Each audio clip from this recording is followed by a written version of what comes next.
Thanks for tuning in to P1 Picks podcast. This week, our bets are Fernando Alonso, points finish, minus 150 odds. Oscar Piastri, top 6 finish, minus 200 odds.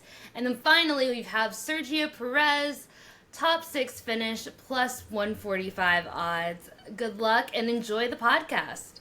Let's go. Hi, I'm Meredith. This is Harrison, and we are P1 Picks, a Formula One podcast that uses data and analytics to give you the edge on Formula One race bets. We are going into the Hungarian Grand Prix this weekend. Super excited to be at the Hungaroring. Harrison, what are our thoughts for the weekend? I love the Hungaroring. Monaco without the walls. What a fun racetrack.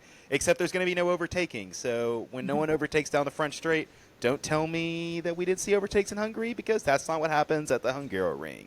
It's all about qualifying, and it's all about strategy. Yeah, speaking of strategy, we just saw McLaren lose a race at Silverstone, much to Lewis Hamilton's triumph. But based on a lot of their strategy calls, how are we feeling about them going into Hungary this weekend? Not good. I mean, Hungary is a track where we know that the undercut is going to be potentially really, really powerful, because it's going to be probably a one-stop race, right? Teams are going to want to bolt on the medium. They're going to want to bolt on the hard. They're only going to want to stop once. The thing that should really concern the teams is going to be the high temperatures, right? The high temperatures means that maybe these tires that were in the working window in Great Britain, i.e. Mercedes, that really was excelling in the colder temperatures, might struggle to get that tire in the same working window in Hungary, because the temperature is going to be so much higher. One thing that I wanted to call out was, if we looked at Charles's lap in FP2 where he has the off, it maybe looks like he overheated the tires a little bit, and that's why he was maybe struggling. It looks like in FP1 Ferrari was struggling a little bit with overheating that tire and getting the grip to play out over the tire, over the entire lap. So qualifying, I think, is going to be really important for the drivers who maybe don't struggle with warm-up issues. They should be in a good place. I think the drivers who do better in a little bit warmer temperature should do well. And as we kind of get into our bets, we're going to talk about how this temperature change is going to correlate to maybe some betting insight. Yeah, absolutely. And this is also a track and a race that we're going to see a lot of upgrades, most notably from Red Bull, but then also from Aston Martin. I know that's one of the places we are looking to put some money down this weekend with Fernando Alonso. What does that bet look like? Let's hop into the bets. Yay! So, I like Fernando in the points. I'm actually surprised that Fernando points finish is minus 150. Here's why. Fernando and Aston Martin seems like they made the update that have really helped McLaren last year in Austria and really helped Mercedes in Monaco. Now, you're going to ask me, what update is that, Harrison? That's the update to the front wing. It looks like for the first time in Great Britain, Fernando Alonso and Aston Martin was able to bring that flexible front wing. And it seems like that flexible front wing is a huge step in performance, because they're able to better get the car balanced. So, I actually think that we missed a step forward by Aston Martin, because both of them finished in the points in Silverstone. So, I generally think that Fernando Alonso is the stronger driver. I also think one of Fernando's best tracks is the Hungaroring. If we look back to 2021, he did a great job of holding off Lewis here in that race. So I think Fernando is fantastic at this track. I think the upgrade that they brought to the car seems to have really helped the balance. This is probably my favorite bet of the weekend. If I'm going to call out one, I really love Fernando Alonso in the points, because they've gotten on top of their balance issues. Fernando's still got it. And I think they're really wanting to prove that they're still in the midfield. Yeah, absolutely. And this is the first time we've talked about Aston Martin in a minute. It was kind of like they've become an afterthought over the last few weeks. But looking at, going back to Silverstone and then even FP1 and FP2, which is where we are at in real time, I think you're right. Aston Martin looks like it has made a bounce back, and I think Fernando is definitely the one out of the two drivers I would be willing to put money on. So the bet here is Fernando Alonso points finish minus 150 odds. If you bet $100, you could potentially win $66, and I think that is, probably my favorite bet of the weekend too. What do we have next, Harrison? Piastri top 6. I mean, I think this is a slam lock. Here's why I like this. Piastri arguably has the fastest car. I mean, I think going into this weekend, we look at FP2 times, they're 2/10 ahead of Max. I think when Red Bull turns up the Yankton, I think it'll be maybe a half a tenth. But McLaren still have potentially the fastest car here. And we're really not betting that Piastri is going to beat anyone in the big three, right? He could come behind the Red Bulls, he could come behind the Mercedes, he could come behind his teammate and still finish top 6. The only thing he needs to beat, or potentially to beat, the Ferraris, which I think obviously have made a step forward, but have not made enough of a step forward to probably consistently be at the pace of McLaren. I also think this is a track for Piastri where he was here at he was here at F3, he was here at F2, so it's not like a brand new track for him. It's not like a Miami where he's never had the running. He's had a lot of time to run at the Hungaroring, both in the lower formulas and in Formula One. So I think they've got a strong car. I think Piastri knows the track, and I don't expect a lot of mistakes, especially when qualifying is going to be so important. Sure, I expect him to qualify behind Lando, but he should still do well enough to put that car within the top 6. Realistically, P4, P5 should be what I kind of expect out of Oscar. Yeah, I think that's a great point.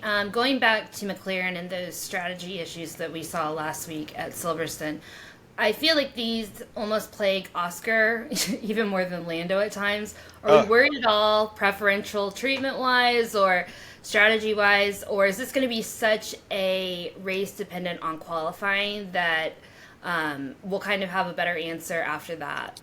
Yeah, I mean, I would always worry about McLaren strategy calls, but because there's next to no rain, and because this is just a one-stopping race where, I think if we look a little bit to Spain, I think they struggled with strategy because I think they went a little bit too aggressive to try to catch Max. They spent 6 more laps on the tire in the first stint than Max did. I think that was a little too aggressive. If we look at Silverstone, I think they really struggled in the rain. But since then, I don't think McLaren has been absolutely terrible.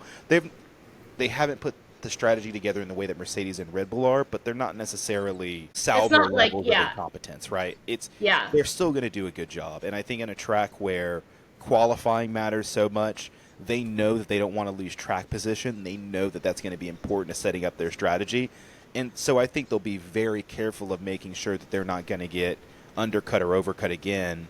And once again, I think let's look at pure pace, right? Piastri he's in the fastest car, arguably the fastest car. He should be able to put this car within the top 6. He's a good driver in pretty decent form with arguably the best car on the grid. In a lot of medium speed corners, he should be really solid, especially because I kind of think Mercedes might not be there just because these temperatures are going to be maybe a little bit too hot for them. So, yeah, I'm a little bit bigger on the McLaren side of things. I think they've got one thing that I think was interesting from the last week was there were some rumors about an additional hole in the brake ducts for McLaren so that they had an extra hole drilled that was helping them control tire temperatures. It seems like that's gone away, but it seems like they're still doing a better job of controlling tire temperatures in the heat. So I think a lot of this bet is around McLaren's ability to get that tire to the end of the stint, especially in the temperatures. All right, so this bet is Oscar Piastri, top 6 finish, minus 200 odds. If you bet 100, you could potentially win $50, and I think you are right. This is a bet that I feel comfortable with. What's next, Harrison? This is going to be crazy. This is going to be wild. It's the first bet we've called for this driver all season. Oh, gosh. Generally somebody who was kind of behind the 8 ball, somebody who didn't even make it out of qualifying, who I think is going to be in the top 6. It's crazy. Do it. I don't Sergio. love this. I do love Sergio. this. I think you're right. Okay, go. Sergio. Tell me why. Tell me why.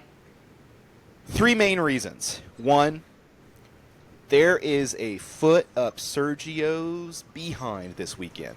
And I think the bigger issue here is that there seems to be a performance clause within this contract, which means that Sergio can only be a certain amount of points behind Max. Now, we know the next race in Spa, Max is going to have a penalty, so he's going to lose 10 grid spots. Sergio is someone who, if he can't be 100 points or 150 points behind Max and might potentially lose his seat, there's a lot of pressure on Sergio right now. And I think because of that pressure, Sergio has actually upped his game a lot. Now, not only has Sergio upped his game, I think the devil here is in the details. Red Bull has brought a pretty much large update for the Verstappen car. New side pods, new engine cover, maybe some additional fairings to the diffuser. We've seen previously that some of these larger Red Bull updates, right, if we actually look at Spain, the technical director of Mercedes came out and said, hey, this upgrade was actually a downgrade. So I'm not 100% sure that the upgrades that we've seen on Max's car are as big as a step forward. I think that's a big deal. The third step is Red Bull got a new floor in Silverstone, and that new floor is now being affixed to Sergio Perez's car. This is also the first race that he will not be directly compared to Max because he has an older spec vehicle. And I think that is really changing Sergio Perez's insight going into the weekend, because he doesn't have to directly compare himself to Max. He just has to be the best version of Sergio. And I think we're seeing that, right? If we look at, one thing I want to call out is, let's look at long run pace. Sergio was the only driver in FP2 in the 123s for his entire stint, which means he is 2/10 ahead of Max. Now, do I expect Max to turn it on? Absolutely. But the data suggests that, one, the new Red Bull upgrade might not be as good as we think they are. Think back to Spain. Are these upgrades really upgrades? Two, Sergio Perez has a huge foot up his ass because he knows if he continues to struggle and is out of the points, he might not be a Red Bull anymore, which means he might not have a seat in Formula One. Point three, he doesn't have to be directly compared to Max because they're running two different vehicles, two different types of vehicle. And I think that's going to help him mentally because he doesn't have to be compared with the supervillain anymore. And I think because of that, Sergio is in the best head place we've seen him and more motivated to do well than we've probably seen him all season. I think we get a good result out of Sergio. I think Sergio can pull it together for a P6. I think you're right. So the bet on this one, just to reiterate, is Sergio Perez top 6 finish plus 145, which Crazy. honestly, it just shows how this season has gone for him, because that is a wild bet in that car to be plus 145 odds. Basically, that means if you bet $100, you're going to potentially win 145. And I think you're absolutely right. Not without that direct comparison to Max, and also kind of with everything on the line, we're seeing Sergio even in FP1, FP2 with times that are ultra competitive. I think Sergio Perez plus 145 is a steal here. Now, also, will we be holding our breath? This is definitely a riskier bet just based on form for the season. Yes, Yep. but I think this is going to be, it's kind of now or never. If he doesn't get to Q3 tomorrow, I think we're having a very different Sergio conversation than we ever thought we would be having in the year of 2024. It might be the end of the Sergio discussion if he doesn't get out of Q2 tomorrow. Yeah, I agree. Okay, so our bets for the Hungarian Grand Prix. Let me just run those back to you guys real quick. We've got Fernando Alonso points finish, minus 150 odds. If you bet 100, you could potentially win $66. We've got Oscar Piastri top 6 finish, minus 200 odds, which means wager 100, potentially win 50. And then the big bet for us this week is going to be Sergio Perez, top 6 finish, plus 145 odds, wager 100, potentially win 145. And I'm excited about it. I'm nervous, but excited about it. I think these are good picks for the Hungaroring tomorrow. I'm excited. I love this track. I love that qualifying is so important, and I love that we're kind of in a place now where things are changing, right? Aston Martin looks like they brought an upgrade. They're doing a little bit better. It looks like, Piastri's in good form. Sergio seems like he's actually had a really good Friday, where sometimes that hasn't been the case. Faster than Max over the long run. So I feel really good about Sergio this weekend. I do. I like Checo. I like Checo too. I like Checo. him.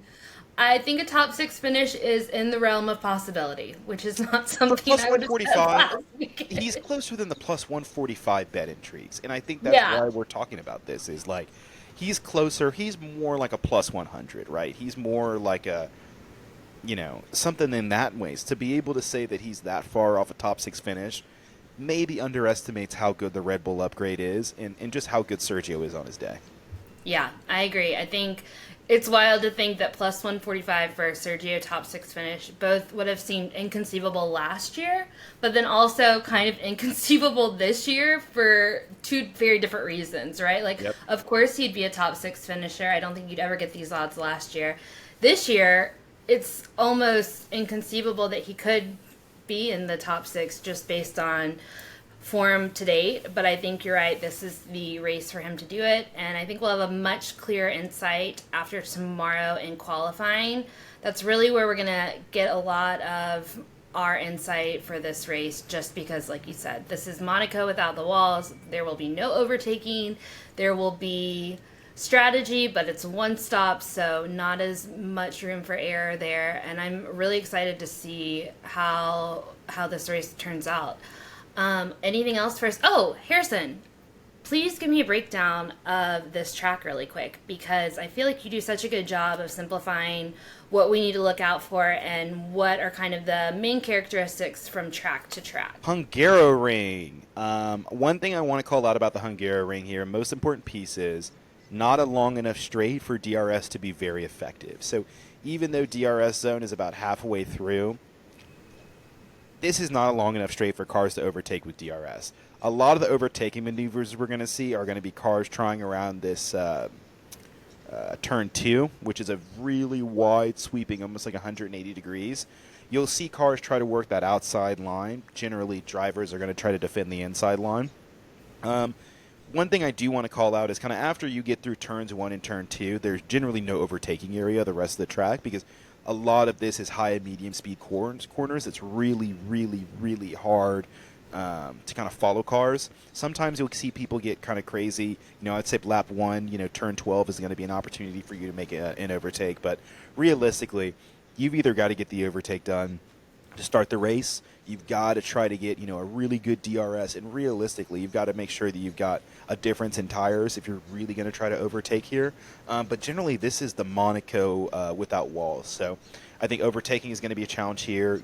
The cars have been pretty close this year. So I'm not expecting, I always say this, but I'm not expecting a super entertaining race. I think it's going to be a strategy race. I think it's going to be based on, who's able to make the one-stop work, who's able to get the tires to work in that temperature. So, yeah, that's the Hungaroring. Nice. Okay. Well, we will see how it goes tomorrow. Any weather on the horizon? I know it's super hot there, but it doesn't look like we're going to be in store for any rain as of now. Looks like heat is the order of the day. Heat. Lots of heat. Okay, cool. So that is our podcast for the Hungarian Grand Prix. We did a previous podcast going into this week, which you can definitely check out as well, with a few more insights on Silverstone and some Hungarian Grand Prix insights as well. Any last thoughts for us, Harrison? I'm excited about this race tomorrow. No, excited about this race. Excited about qualifying tomorrow. I like the qualifying races where, you get one opportunity, a couple opportunities to really put the car in a good place. And I'm excited to see Sergio this weekend. I think his long run pace in the 123s was really, really positive. Let's see if he can qualify and kind of put the car in a good place going into Sunday. I think the Saturday has been maybe where he struggled more than Sunday. Awesome. Thanks so much, Harrison. We'll talk to you soon.